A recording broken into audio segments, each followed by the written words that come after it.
बुलंद आवाज में जय जयकार करें। बोलिए श्री सद्गुरु महाराज की जय। श्री सद्गुरु महाराज की जय। श्री सद्गुरु महाराज की जय। हमको लगता है जयकार के तो बहुत कम होने खुला। जानते हैं किसका मुंह नहीं खुलता है? कुछ आदमी बाराती जा रहे थे, 4 आदमी कांधे पर लिए हुए थे, ऊपर में एक आदमी सोए हुए थे और सब आदमी जयकार कर रहे थे, राम नाम सत्य है, सबका यही गत है। सब आदमी नारा लगा रहे थे। तो एक महात्मा जी उधर से आ रहे थे। महात्मा जी कहते अरे सब कोई जयकार लगाते हो, नारा लगाते हो, लेकिन ये मचान पर जो आराम से सोया ये कहाँ कुछ बोलता है? बोला कि ये तो मर गया। मर गया?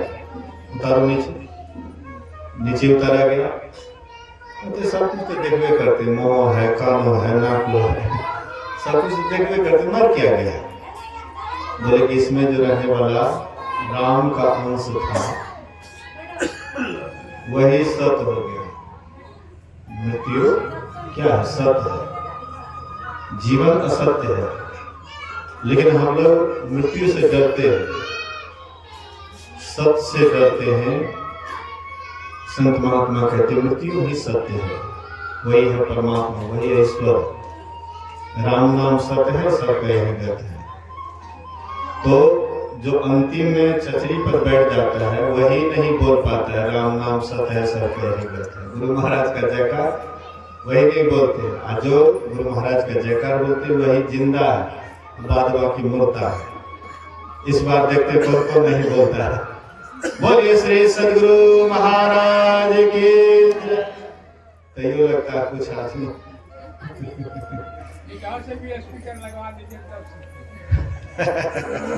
नहीं, हम मुंह के सामने देखते किसके मुंह से निकला, किसके मुंह से नहीं। बोलिए श्री सद्गुरु महाराज की जय। अखंड मंडलाकारं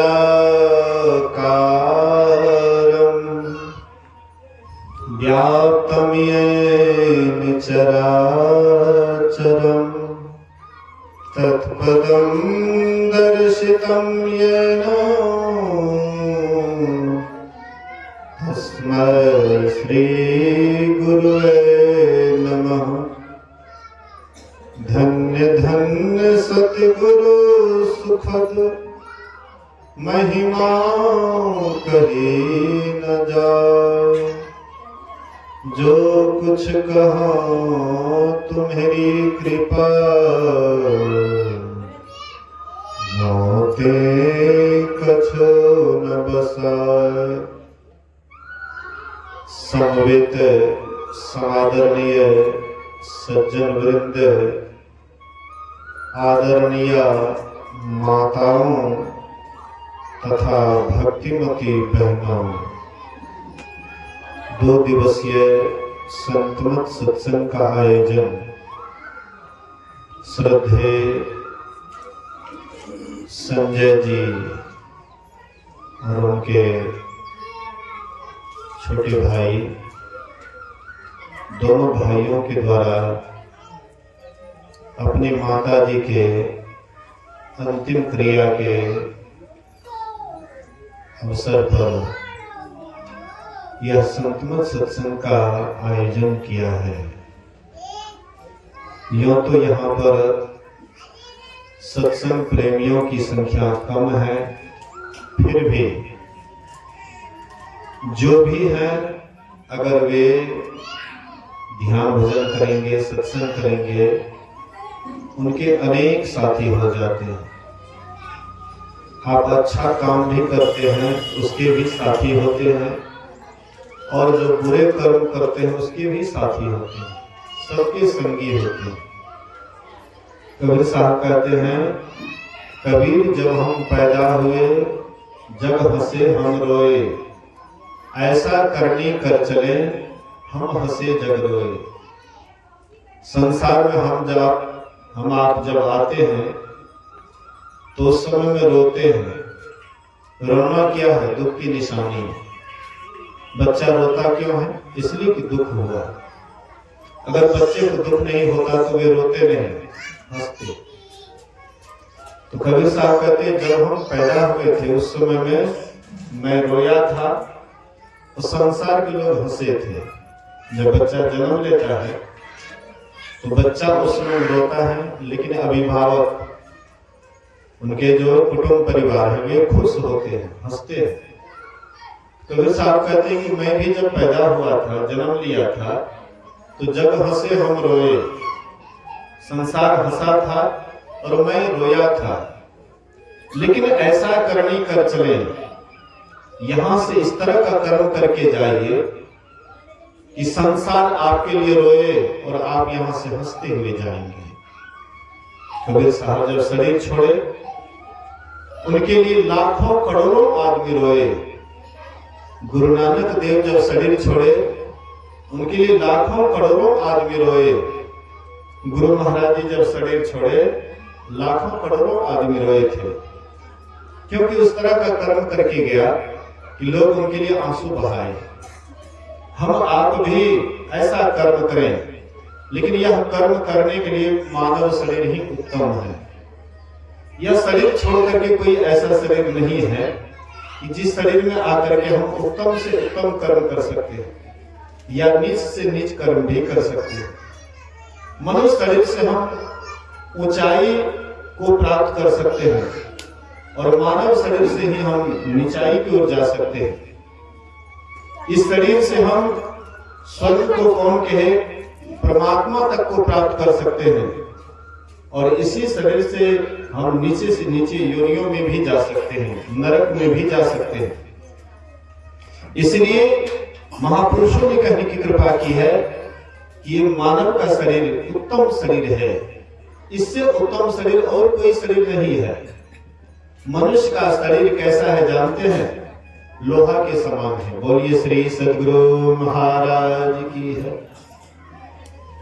लोहा का शरीर के समान ये मनुष्य का शरीर है और देवता का शरीर चांदी के समान है। लोहा को पारस से स्पर्श कराने पर वह लोहा सोना हो जाता है, लेकिन वही चांदी को अगर पारस से स्पर्श किया जाए तो चांदी में कोई परिवर्तन नहीं होता है। लोहा जब सोना हो जाता है तो चांदी से महंगा हो जाता है। तो इसी तरह से मनुष्य बन करके हम ऊंचे लोक में भी जा सकते हैं और नीचे लोक में भी जा सकते हैं। जब भगवान श्री राम और रावण में युद्ध चल रहा था तो उस समय में रावण अनाप शनाप बोलते जा रहे थे, कुछ से कुछ बोलते जा रहे थे। भगवान श्री राम ने कहा, हे रावण सुनो, संसार में 3 तरह के मनुष्य होते हैं। एक फूल के समान, एक केवल फूलता है लेकिन उसमें फल नहीं होता है। दूसरा फूलता भी है और फलता भी है। दूसरा फूल भी होता है और फल भी होता है। और तीसरा फूल नहीं होता है, केवल फल होता है। ये 3 तरह के मनुष्य हैं। एक संसार में ऐसे मनुष्य होते हैं जो केवल कथनी करने के लिए जानता है, करनी से मतलब नहीं है। पंडित सोई जो गाल बजावा, पंडित वही कहलाता है जो खाली गाल बजाने के लिए जानता है, लंबा चौड़ा भाषण देने के लिए जानता है, वह पंडित कहलाता है। लेकिन पंडित कभी भी परमात्मा को प्राप्त नहीं कर सकता। जैसे कलछुल दाल सब्जी में जाता है लेकिन उसका स्वाद उसको पता नहीं होता है, स्वाद जिह्वा को पता होता है। इसी तरह से जो केवल बोलते हैं वह फूल के समान है, उसमें फल नहीं है। मनुष्य कहते हैं कि एक केवल फूल के समान देखने में बढ़िया लगता है लेकिन करने धरने से उसको कोई मतलब नहीं है। संसार में हम आप देखते हैं बोलिए श्री सद्गुरु महाराज की जय। संसार में देखते हैं बहुत लोग रूपवान देखने में लगता है, रूपवती देखने में लगती है, लेकिन उनको परमात्मा की भक्ति से कोई मतलब नहीं होता है, ईश्वर से कोई मतलब नहीं होता है। केवल खाना पीना सो जाना ये काम है पशु समाना जी, फिर मनुष्य देह क्यों धारी, हरि भजन करो सुखकारी। तो ऐसे मनुष्य हैं जो केवल रूपवान या रूपवती हैं, युवा अवस्था में सबका रूप खिलता है, चाहे कैसे भी क्यों नहीं हो, चाहे कोई काला या काली ही क्यों नहीं है, लेकिन युवा अवस्था आने के बाद सबका रंग रूप खिलता है, लेकिन वह रूप सदा नहीं रहता है। एक दिन वह रूप ढल जाता है। युवा अवस्था जब ढल जाती है तो वह रूप बदसूरत हो जाता है।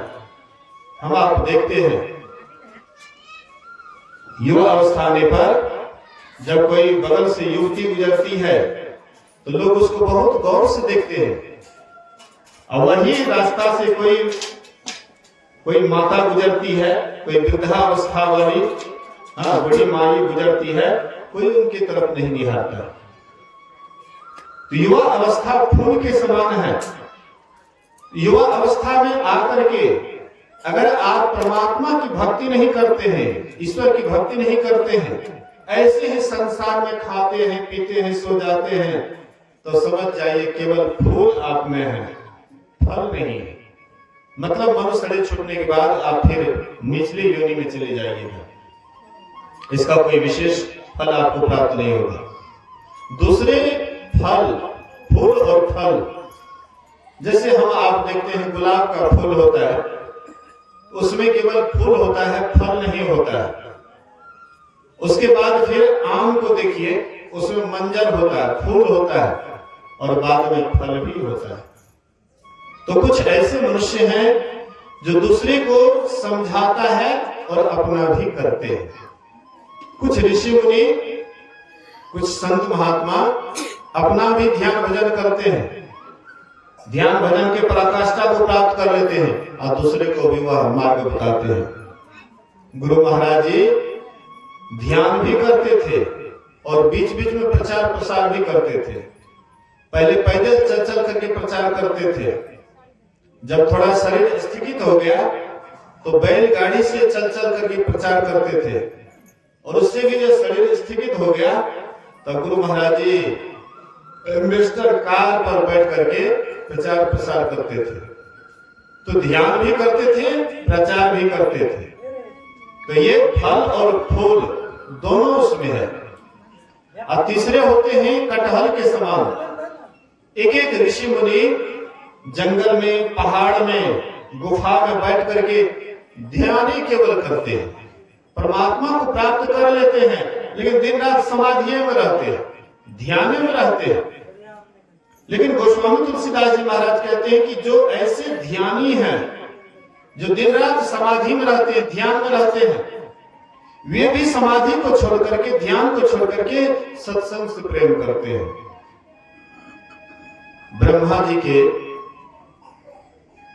ब्रह्मा जी 4 पुत्र पैदा किए, सनक, सनंदन, सनातन और सनत कुमार। चारों को जब पैदा किए तो सबसे पहले बोले कि तपस्या जाकर के करो। आजकल हम अपने बाल बच्चे को तपस्या करने के लिए नहीं बताते, जैसे ही वह होश संभालता है तुरंत स्कूल पकड़ा देते हैं। लेकिन कुछ साधना करे, कुछ तपस्या करे, कुछ संयम को अपनावे, ये सब नहीं बतलाते। राम भगवान को देखिए, गुरुकुल में रहते थे, बहुत संयमित रहते थे, तपस्वी जीवन बिताते थे।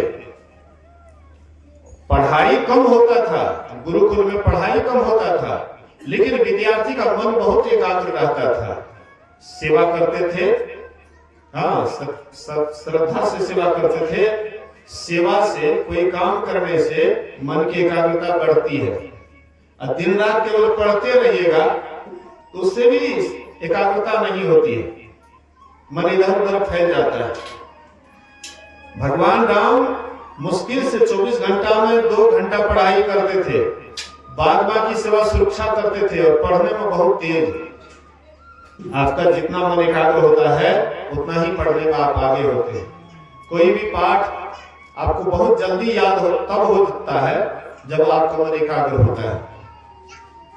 तो भगवान श्री राम भी ऐसा करते थे। तो ब्रह्मा जी 4 पुत्र को पैदा किए और चारों से बोले कि पहले तपस्या करो, और तपस्या करने के बाद सृष्टि का काम करोगे। ये चारों को तपस्या करने के लिए भेज दिया। उधर से तपस्या करके जब आ रहे थे, मार्ग में नारद बाबा से भेंट हो जाती है। नारद बाबा कहते हैं कि कहां जा रहे हो? बोले कि ब्रह्मा जी का आदेश है कि सृष्टि करने का। बोले कि इतना तपस्या के बाद अब सृष्टि करोगे? अरे सबसे अच्छा होगा कि परमात्मा की भक्ति में ही अपना जीवन बिताओ। तो चारों नियम बनाए, ब्रह्मा जी के पास गए। ब्रह्मा जी बोले कि सृष्टि का काम करो। बोले कि हम लोगों से सृष्टि का काम नहीं होगा, आप हमें यही वरदान दीजिए कि यही हम लोग ध्यान भजन करें, सत्संग करें। सर्वे भवन्तु सुखिनः, सर्वे सन्तु निरामया, सर्वे भद्राणि पश्यन्तु, मां कश्चित् दुख भाग भवेत्। कहते हैं कि सबका दुख समाप्त हो जाए, सब निरोगी हो जाए, सबके सब स्वस्थ हो जाए, किसी को किसी प्रकार का दुख ना रहे, यही वरदान दीजिए। ब्रह्मा जी उनको वरदान देते हैं और शब्द सदा 5 ही वर्ष का बालक बन करके रहेंगे, ये भी वरदान में मांगते हैं। उसमें भी एक मस्तु आशीर्वाद दे देते हैं। तो ये चारों भाई जहां भी रहते थे, जंगल में रहते थे, पहाड़ में रहते थे, कहीं भी रहते थे, लेकिन सत्संग ध्यान करते रहते थे। इन लोगों का काम ही था सत्संग ध्यान करना। तो ऐसे मुक्त महापुरुष भी समाधि को छोड़ करके सत्संग से प्रेम करते हैं, और जो सत्संग से प्रेम नहीं करते हैं, गोस्वामी जी कहते हैं उनका हृदय पत्थर के समान है। एक बार भगवान श्री राम सभी प्रजाओं को बुलाए और बुला करके सबको आदर से बिठा करके नम्र भाव से कहते हैं कि हे प्रजाओं, तुम लोगों को ये जो मनुष्य का शरीर मिला है बड़ा भाग्य से मिला है। इसलिए ये शरीर बड़भागी है। यह शरीर देवता भी तरसते हैं शरीर के लिए, लेकिन उनको दुर्लभ है, अब तुम्हें सुलभ हो गया। बच्चा से चलो बोलिए श्री सद्गुरु। तो भगवान श्री राम कहते हैं ये जो मनुष्य का शरीर है ये बड़ा भाग्य से मिला है। इस शरीर से वह काम हो सकता है जो काम देवता वाला शरीर से नहीं हो सकता है। देवता वाला शरीर से भोग हो सकता है लेकिन योग नहीं हो सकता है। ज्ञान लाभ हो सकता है देवता वाला शरीर से, लेकिन योग नहीं हो सकता है। और जब तक ज्ञान और योग दोनों का अभ्यास नहीं करेंगे तब तक ईश्वर का ज्ञान नहीं होगा, परमात्मा को नहीं जान सकते हैं। ज्ञान और योग दोनों चाहिए। इसलिए योग सिखोपनिषद में है योग हीनम कथम ज्ञानम मोक्षदम भवती है भो योगोपि ज्ञान हीनस्तु न क्षमो मोक्ष कर्मणि तस्मात् ज्ञानम च योगम च मोक्षो दृढ़म अभ्यसेत्। योगहीन ज्ञान, ज्ञानहीन योग मोक्ष प्रद भला कैसे हो सकता है। इसलिए दोनों की आवश्यकता है। तो देवी देवता ज्ञानी हो सकता है लेकिन योगी नहीं हो सकता है। योग यही मनुष्य शरीर से हो सकता है। ये मानव शरीर से योग भी हो सकता है और भोग भी हो सकता है, लेकिन देव शरीर से केवल भोग हो सकता है, योग नहीं हो सकता। इसीलिए मनुष्य शरीर प्राप्त के लिए, मनुष्य शरीर के लिए देवी देवता भी तरसते हैं। वे भी परमात्मा से प्रार्थना करते हैं। स्वर्गवास में देवी देवता रो रो करके चिल्लाते हैं। स्वर्गवास में, स्वर्ग में जितने भी देवी देवता हैं वे दिन रात ईश्वर से प्रार्थना करते हैं, परमात्मा से प्रार्थना करते हैं कि हे परमात्मा मुझे भी मानव का शरीर दो, मुझे भी मनुष्य का शरीर दो। इसलिए कि मनुष्य शरीर प्राप्त करके साधना करके आपको प्राप्त कर लेंगे। लेकिन हम आपको मानव का शरीर मिला है, लेकिन हम लोग इसका सदुपयोग नहीं करते। सोचते हैं कि संसार में आए हैं, कुछ नींद में, कुछ भोग में, कुछ आलस में खोया। जब आया समय मौत का, तब सिर धुन धुन करके रोया। जब अंतिम समय आता है, तब काल ही, कर्म ही, ईश्वर ही मिथ्या दोष लगा।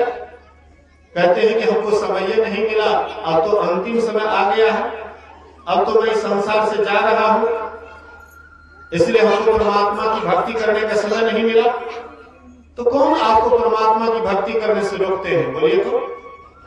जो करने वाले हैं उनको कोई नहीं रोक सकता है। हिरण्यकशिपु राक्षस था, भगवान का नाम नहीं सुनना चाहता था, लेकिन कयाधु भगवान की भक्त थी। कयाधु भगवान विष्णु की अनन्य भक्त थी।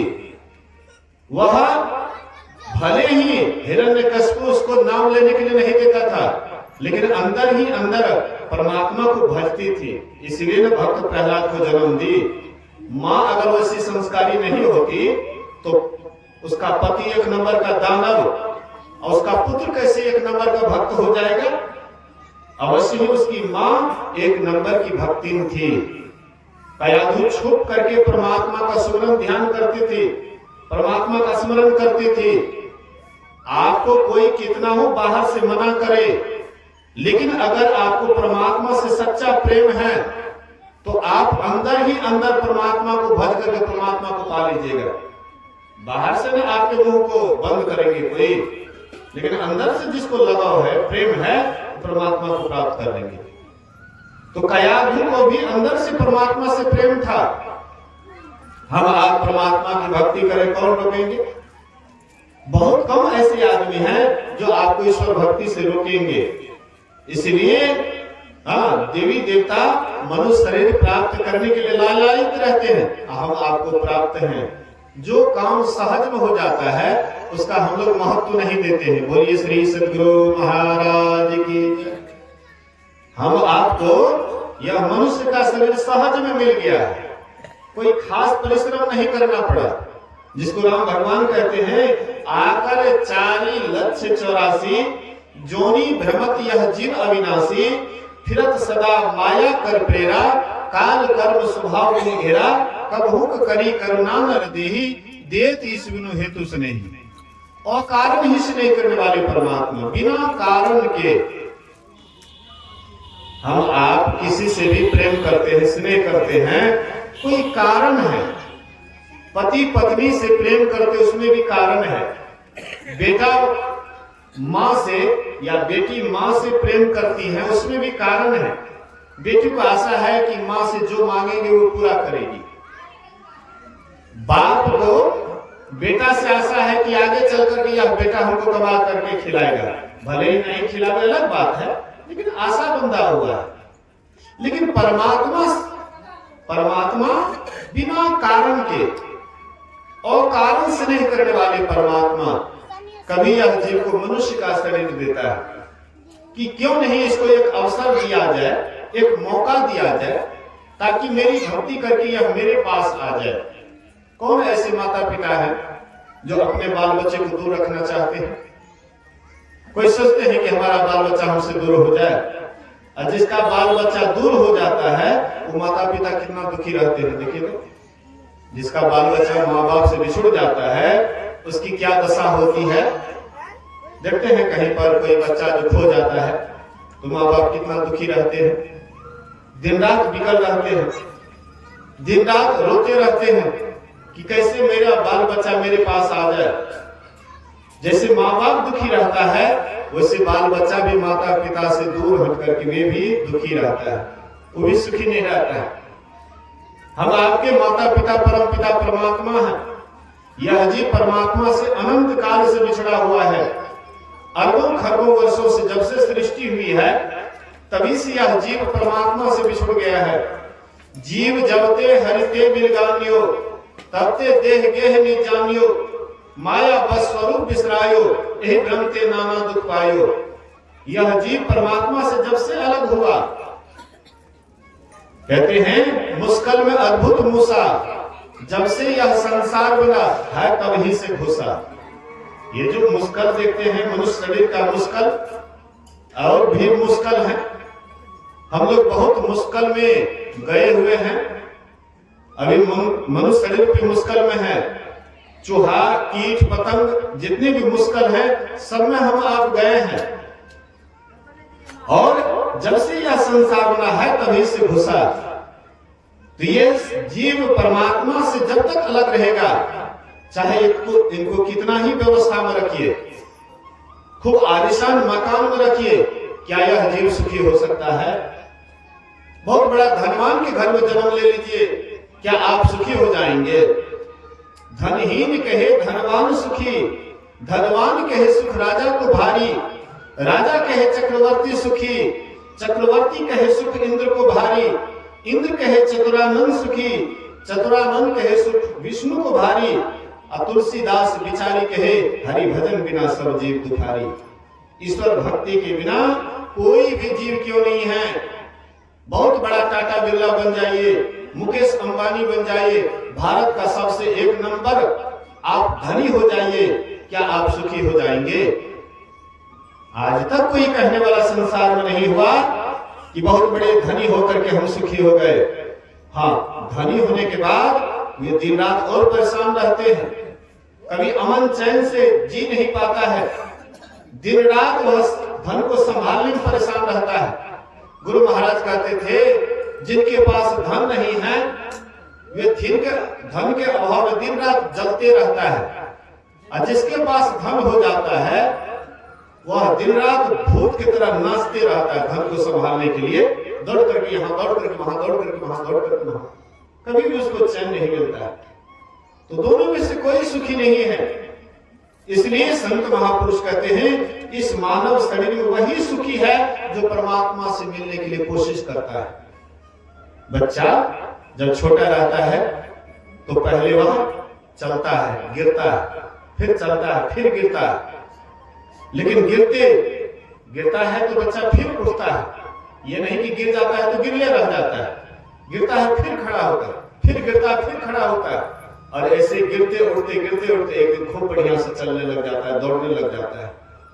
ऐसे हम आप भी भक्ति मार्ग में चलते हैं तो गिरते हैं, कुछ दूर चलते हैं, थोड़ा बहुत ध्यान भजन करते हैं, फिर मन उचट जाता है, कहते ओ भगवान की भक्ति से कहां कुछ मिलता है, उदास हो जाते हैं, फिर कोशिश करते, फिर चलते हैं, और ऐसे गिरते चलते मार्ग चलते जो गिरे ताको नाही दोष, कह कबीर बैठा रहे तासिर कर रहा कोस।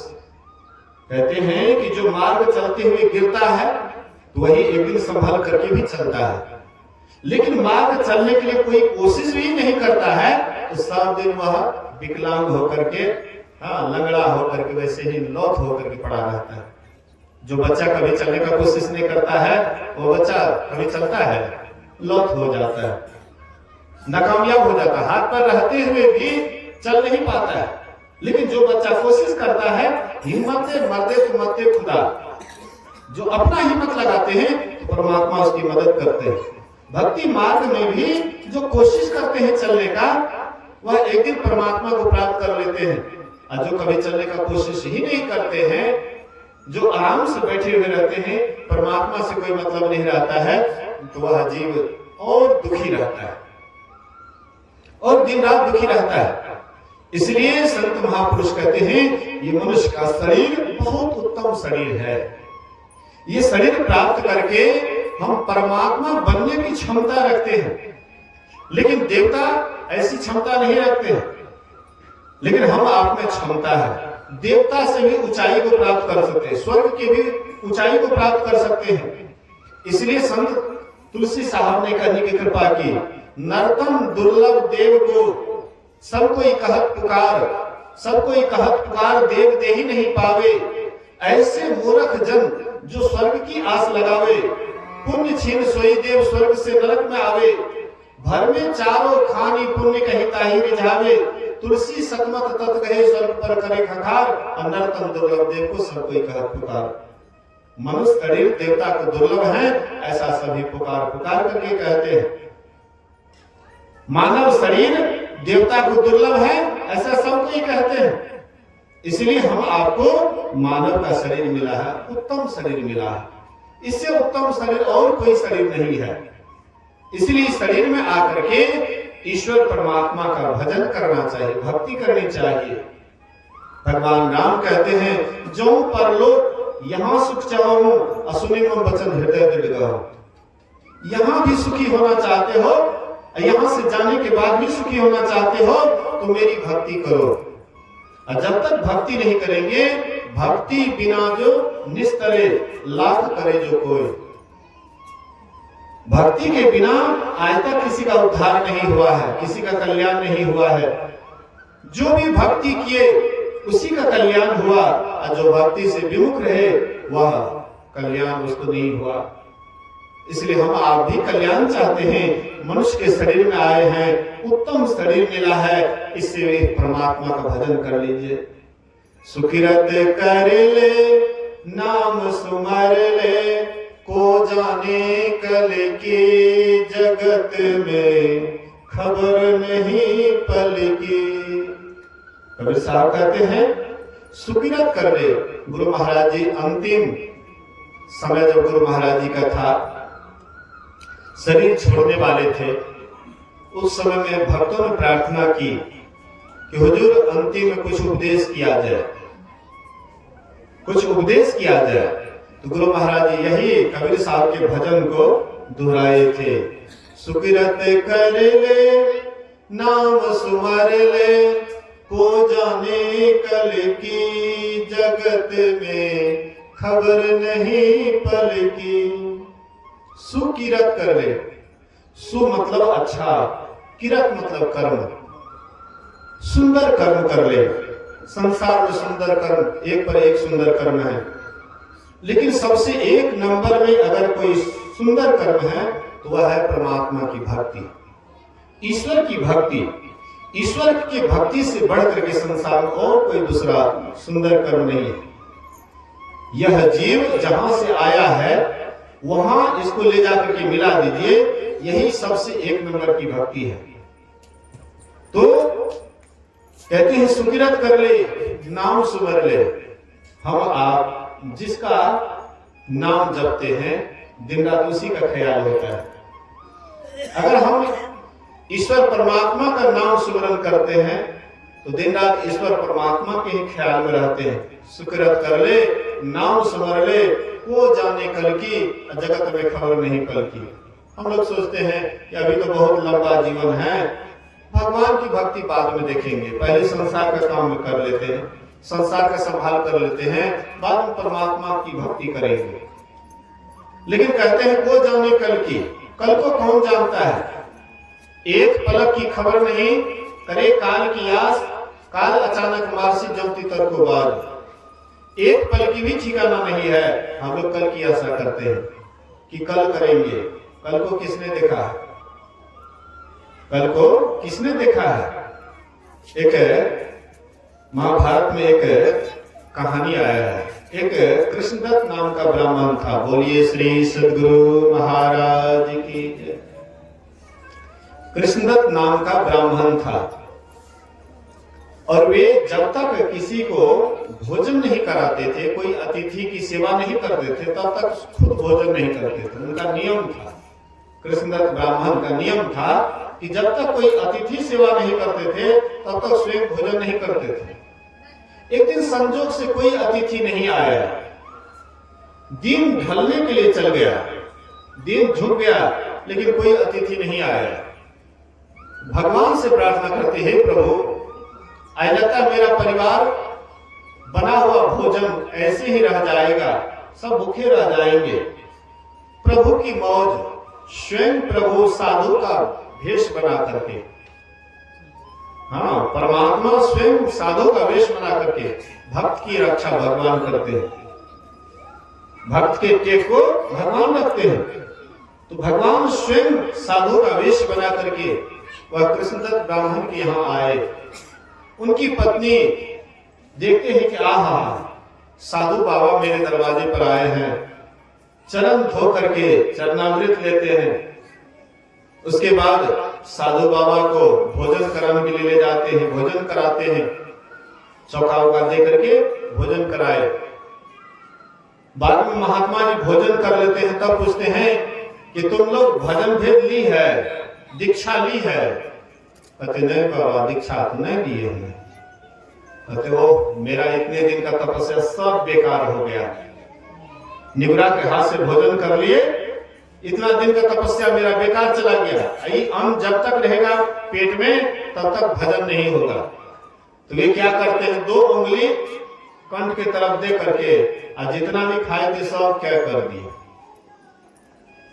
अब ब्राह्मणी देखती, कहती महाराज बनाया हुआ भोजन सब आपने क्या कर दिया, आप भूखे मेरे दरवाजे पर से चले जाइएगा महाराज। कहते क्या करूंगा? बोले कि तब एक उपाय है, अगर तुम दीक्षा लेकर के भजन भेद लेकर के अब फिर से अगर भोजन बनाएगी तो हम भोजन कर लेंगे। तो कहते दीक्षा के लिए क्या करना पड़ेगा? तो एक फूल की माला कुछ प्रसाद लेकर के आओ, स्नान करके दीक्षा ले लो। एक फूल की माला कुछ प्रसाद लेकर के जाती है, बाबा से दीक्षा ले लेती है और जब ध्यान करते हुए भोजन बनाती है। हाँ, जब ध्यान करते हुए भोजन बनाती है, फिर परोस करके दिए, बाबा तृप्त होकर के भोजन किए। उसके बाद कुछ दूर बाबा जब निकल गए तो उधर से कृष्णदत्त ब्राह्मण आए। बोले कि वहां बाबा कहाँ है? तो चले गए। तो बोले कि भोजन लगाओ। भोजन लगाते हैं तो थाली को दूर से ठेल दिए। कृष्णदत्त ब्राह्मण करते हैं कि आज इस तरह से तुम क्यों करती है, भोजन को दूर से ही धकेलती है, अपमान करती है भोजन का। बोले कि आप दीक्षा नहीं ली है, आप अशुद्ध है। अब मैं दीक्षा ले ली हूं, मैं शुद्ध हो गई हूं, इसीलिए हाँ आप अशुद्ध हैं। बोले क्या करना पड़ेगा? बोले कि आप भी भजन भेद ले लीजिए, आप भी दीक्षा ले लीजिए। तो वह दौड़ते हुए गए बाबा के पास, बाबा हमको भी दीक्षा दे दीजिए। बोले कि ठीक है, जाइए स्नान करके फूल की माला कुछ प्रसाद लेकर के आइए, मैं तब तक इस बट वृक्ष के नीचे बैठता हूँ, उसके बाद आप भी ले लीजिए। तो बाबा महाराज वहां बैठ गए। कृष्णदत्त ब्राह्मण बड़े खुशी से जा रहे थे टोला में, ब्राह्मणों का टोला था। ब्राह्मण लोग कहते हैं कि कृष्णदत्त ब्राह्मण क्या बात है, बहुत खुश होकर के जा रहे हो, क्या बात है? बोले कि आज गुरुमुख होने के लिए जा रहा हूँ, भजन भेद लूंगा। बोले कि अरे तुमको पता नहीं है, ये भदवा चल रहा है, भदवा।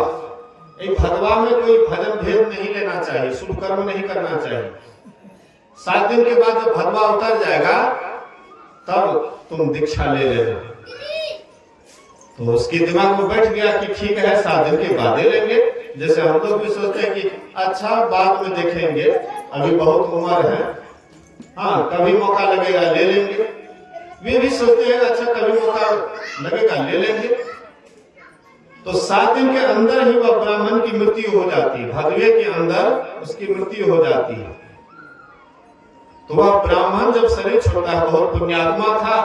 एक राजा के यहाँ हथिनी के द्वारा हाथी शरीर मिलता है, बहुत सुंदर शरीर, सोने के जैसे शरीर। हाथी को देखने के लिए देश विदेश से राजा महाराजा आते थे। और कुछ वर्षों के बाद यह ब्राह्मणी का भी शरीर छूटता है। तो वह ब्राह्मणी वही राजा के यहाँ रानी के गर्भ से राजकन्या होकर के जन्म लेती है। धीरे धीरे वह राजकन्या बड़ी हो जाती है, शादी करने योग्य।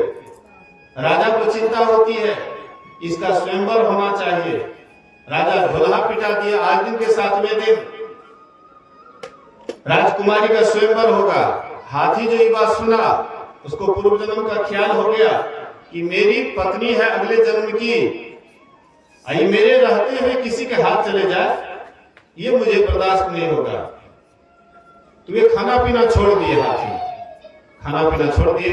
राजा को बहुत चिंता होती है कि भाई जिस हाथी को देखने के लिए देश विदेश से लोग आते थे, वह हाथी खाना पीना छोड़ दिया है।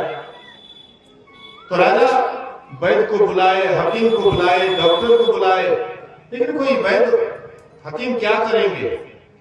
उसको कोई बीमारी तो थी नहीं, मानसिक बीमारी थी।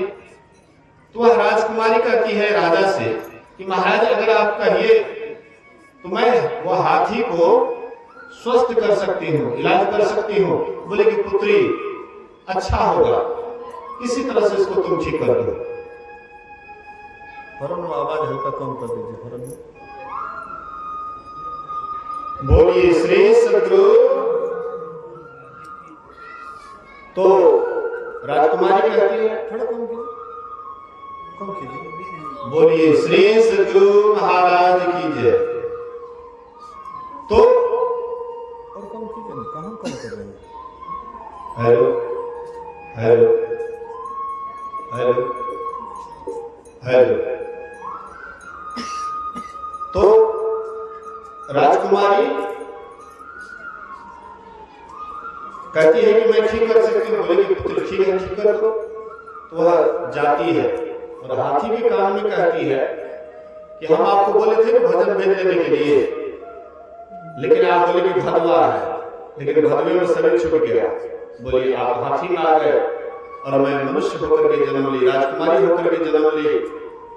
अगर आप भी भजन भेज लेकर के ध्यान भजन करते, आप भी मनुष्य में आते और मैं भी मनुष्य में आती, दोनों का फिर शादी हो जाता।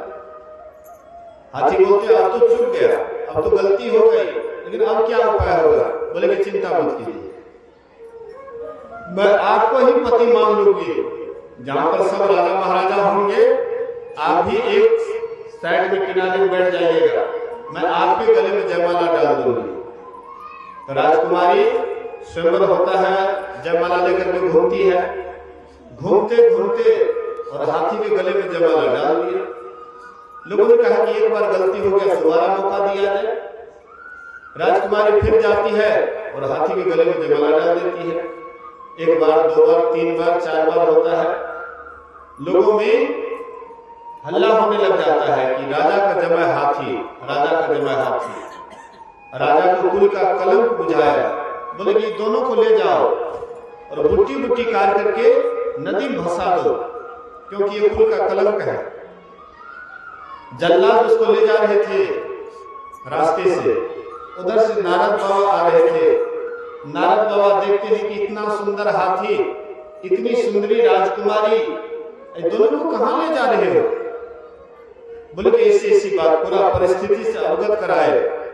नारद बाबा को दया आ जाती है, रुक जाओ, मैं थोड़ा प्रयास करता हूं, अगर प्रभु की कृपा हो तो सोना सुगंध हो सकता है।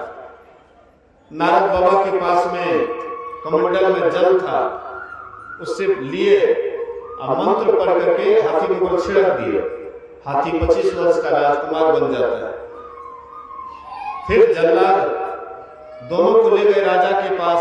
राजा बहुत खुश हुए, प्रसन्न हुए और उसको भी एक को राज दे दिए, राजा बना दिए। वो भी जुग जुग राज करने लगा।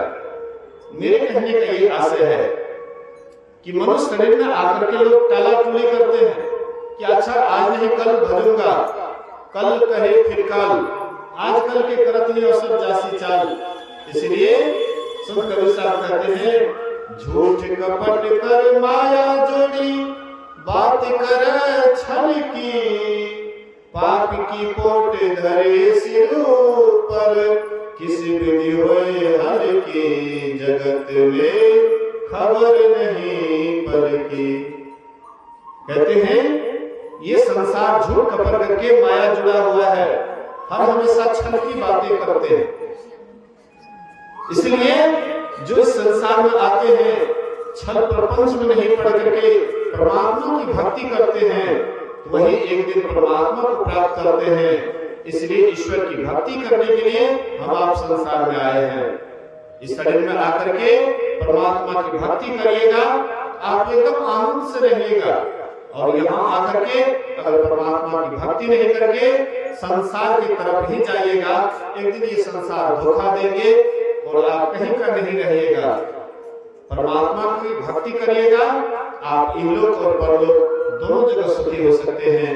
यह जो सत्संग करवाए हैं दोनों भाई मिल करके बहुत सुंदर काम किए हैं। मैं गुरु महाराज से प्रार्थना करता हूँ, इनकी माता जी शायद सत्संगी थी, भजन भेज दी थी, थोड़ा बहुत ध्यान भजन भी करती होगी। भगवान कृष्ण के कथनानुसार भगवान कृष्ण से अर्जुन ने पूछा कि कोई योग का आरंभ कर दिए हैं, साधना का आरंभ कर दिए हैं, अब बीच में ही जिसका शरीर छूट जाता है तो वह वैसे ही तो नहीं हो जाता जैसे बादल लगता है, अजोरों का तूफान आने पर बादल छिन्न भिन्न हो जाता है, वैसे वह आदमी विनष्ट तो नहीं हो जाता बीच में। तो भगवान कृष्ण कहते हैं क्या इस लोक में और क्या परलोक में ऐसे शुभ कर्म करने वाले की कभी दुर्गति नहीं होती है। उसका जब शरीर छूटता है तो मेरे स्वर्ग को जाता है और वहां से जब आता है तो किसी श्रीमान के घर में जन्म लेता है और पूर्व जन्म वाला संस्कार को पा करके फिर परमात्मा की भक्ति करते करते परमात्मा को प्राप्त कर लेते हैं, सदा के लिए जीवन का निहाल हो जाता है, कल्याण हो जाता है। इन्हीं बात को सुनिए, समझिए, जीवन उतारिए। इनकी माता जी जहाँ भी हों वे सुख शांति से रहें। कुछ देर के लिए हम लोग मौन ध्यान रखें, जो जहाँ है वहीं पर बैठ करके परमात्मा से प्रार्थना करें, हे परमात्मा वह जीवात्मा जहाँ भी हो वे सुख चैन से रहें और दूसरा कोई जन्म हो तो मनुष्य का जन्म हो, ताकि आपकी भक्ति करके आपके पास चले आए। इसी शुभकामना के लिए थोड़ी देर के लिए हम लोग मौन ध्यान रखें, सब आदमी थोड़ी देर के लिए ध्यान करें। बोलिए श्री सद्गुरु महाराज की जय।